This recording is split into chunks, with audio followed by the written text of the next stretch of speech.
Right, I'm going on here with Hip Hop EJ, and this is a short tutorial on how to make a song using Hip Hop EJ. It's just after opening up there the program for me. Here was something I was messing around with myself already there, so I don't want that. I want to create a new file. Do I want to raise my mix? Yes, I do. You have 16 tracks there. Basically, you often hear people talk about, oh, I worked in a 16-track music studio. There's the tracks there that people lay down the music on. So, I have the different stuff down the side here. It's a bit like Microsoft Word, it's a bit like Paint, the way you have the different tools that you need to use. There's the different features for playing your song, stopping it, fast forwarding, starting it again, and so on. You have all the different options. Down here is where all the music sounds are coming from. And I'm just listening to some of the different sounds there. And here I have the keys, and I'm just going to pick out a sound here and try it. Very hard to hear that there on some of, or that's on bass. Sorry, very hard to hear some of the sounds. But in under all these sound sections, they're under different colors. But we've got drums, we've got bass, we've got keys, we've got guitar. We're going to listen to guitar now, see what it sounds like. And we're going to go on from there bounce and with listen me. to What? voice. Bounce with me. And Bounce with me. All these voices are done by its professionals, obviously. You can hear that very clearly. I have effects down here. And that's that kind of scratching sound. That's the scratching sound you hear at the end of a lot of songs. So you have loads and loads of sounds there. So we're going to start off. I'm not going to delay. Going to keep it simple, and I'm going to start off with my drum beat. And I'm using this sound, hi-hat 3. Now this is the thing about music, it's hard to give them all a name. So obviously the music industry give these sounds different names. And I'm going to keep the same sound going the whole way. Okay? What a lot of students are doing is changing the sound on the same line all the time. Better if you can to keep it more or less the same. Maybe change it there. We'll listen to that now. And as you can hear there's a real tempo and real rhythm to that, whereas if I jumped from all different drum sounds, it wouldn't sound like that at all. Going up to loop now, and I'm going to pick another sound, and again I've probably got about 400 or 500 sounds here I can pick from. So I'm just going to see, can I get a sound there that I'll bring in with that. And you'll notice here, oh, very good sound. I'm going to bring in this sound goof, but I'm not going to bring it in at the start. It's going to be like a song you'd hear on the radio. I'm going to pick 3 and 4 there because there's a little bit of a difference between the two of them, but at the same time they complement each other very well. So I'm going to drag all those sounds down onto the second track of my studio tracks, and we'll see what this sounds like now. Now for some reason I'm having a little bit of trouble there. It just seems to be keeping disappearing every time I go to add that sound. Try one more time. No luck. Okay, I'll maybe move it on. No, 4 is not working either. Bring it on a little bit further. 3 is going on a little bit further. 4 is going on a little bit further. And I'll try putting back in a sound in there where that gap was. Perfect. Sometimes I don't know why that happens. So now we've 2 tracks laid down for our song, and I'm going to listen to it now and see what is it. Well, I'll add in my guitar sound now maybe, and then if we get a chance we listen to it. Keys. No, there's a sound I'm looking for. It's piano Twinkle, and actually it's under the keys section, I think. So here it is. Funky enough sound. Again, I'm not going to add it onto I'm going to add it onto a new track, new line, okay? And again, I'm keeping it the same all the way through. I'm not changing it every second time, even though it probably would be okay to change it a little bit. But I'm leaving a little gap too. You'll notice the odd time. And you'll hear why when you listen back to it. I'm on to voice now. I'm skipping some of the sounds there, some of the categories, some of the folders. I'm moving on to effects. Okay, I'll come back to voice in a minute. And again here, hundreds of sounds. Very hard. You really do have to go through them. You could spend ages going through the different sounds here. You could be all day at it. A good idea maybe would be to sort through it and kind of find the type of sounds you like and maybe use those then, because you could be all day listening to the different sounds. Yeah, so I'm back here in effects again.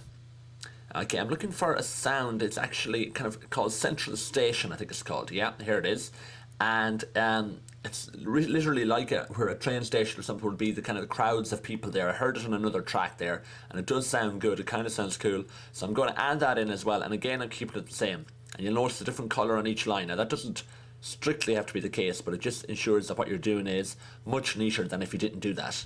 So I'm continuing to add in my central. You notice that my track, I'm not going any further really than 21 up at the top, because I'm trying to keep this about as short, to about a minute. Now I'm going out with my rap. Okay, and usually you'd be listening to these sounds before you add them. I've heard them already, so I do know that they work okay. So I'm adding in my sounds here.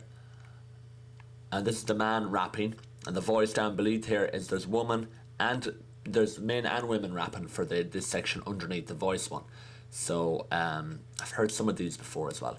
Now I'm going to add that scratching sound that I heard down here below that I listened to when I was just going through this at the beginning. There should be a scratching sound. Yeah, what is it? I'm going to add it in there now. And now I'm listening to it, okay? So you get a feel for what it sounds like by listening to it now.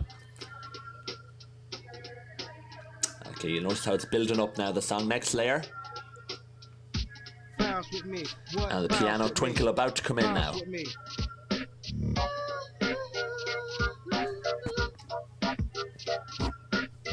Bounce with me coming back in again. With me. Same woman's voice coming back in. Gap. Works well. Bounce with me. Bounce with me. Bounce with me. Another gap coming up here in piano Twinkle. Gives it kind of, makes it sound even better than when you hear it the second time when it comes back in. Bounce with me. Bounce with me. Bounce with me. Okay, and that's our tutorial. That's our song created. Very, very simple. Nothing to it really. Here's on the radio. I think it's very complex. Saving it now. Okay, so the format, we're saving it now as a .mix. I'm calling it Bounce at Me. Make sure you put in your name.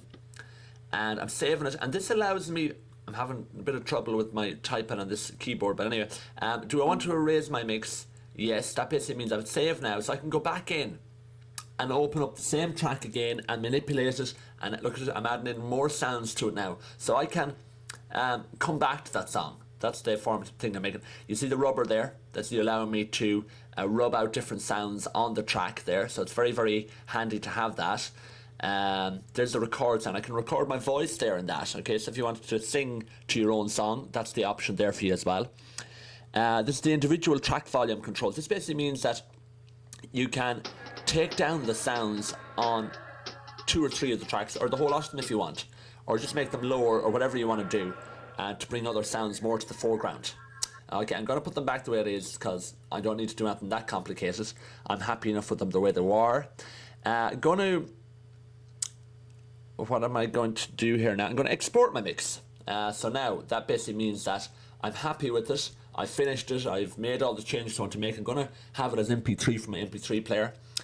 Bounce with Me, by finished mix by Mr. C. And I'm going to try and find somewhere. I'll just save it there. I'm in my music folder, so it should be fine. So it's rendering it now. Okay. The export of your mix has been completed successfully. Okay, that's brilliant. That basically means that I can burn it, or I can save it to my MP3 player. If I'd exported it as WAV, I could save it to a CD. There's my mix, but at the same time, there it is, the original song. I can still go back in and change the original one. Now, I have exported it, but the option is always there if you want to make more changes to do it. The exported mix is in the music folder. So I have 2 versions of that song. I have the kind of the mix, which you can still change, and I have the exported one. Now, just going to listen to samples. Okay, just going to show you some samples. Now, this is ones that were already on the CD. Now, you can just see the layout of the song here by the professionals, and this is a sample song. Okay, and this is the layout. I mean, you can see all the layers, you can see all the tracks, you can see all the different ways there are of laying it out. Whereas what I did was very simple indeed. Okay, so that's our EJ tutorial.